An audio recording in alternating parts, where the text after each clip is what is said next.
యేసునందు దేవుని పిల్లలైన మీకందరికీ కృపయు సమాధానములు మెండుగా కలుగునుగాక. ఈ ఉదయం కొరకు ప్రభువు అనుగ్రహించిన తన జీవపు వాక్కు యెహెజ్కేలు గ్రంథం 33వ అధ్యాయం 4వ వచనం.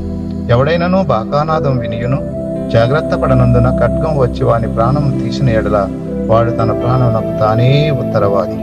బాకానాదం. పూర్వకాలంలో రాజులు తాము నివసించే పట్టణం చుట్టూ ప్రాకారపు గోడ కట్టించుకునేవారు. ఆ ప్రాకారపు గోడ మీద కావలివారు ఉండి పట్టణమును కాపలా కాసేవారు. ఎవరైనా శత్రు సైన్యం పట్టణం మీదకి దండెత్తి వస్తే వారి దగ్గరున్న బాకాతో పెద్దగా ఊదేవారు. అప్పుడు ఆ పట్టణంలోని ప్రజలు తమ ప్రాణాలు కాపాడుకోవడానికి దాక్కోవడము పారిపోవడము చేసేవారు.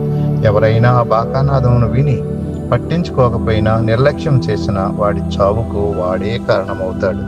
నా ప్రియ సోదరి సోదరుడా, ఈ భూమి మీద దేవుడు తన ప్రజలందరూ రక్షణ పొందాలని బాకానాదం సువార్తను వినిపిస్తూ ఉన్నాడు. విని గ్రహించండి.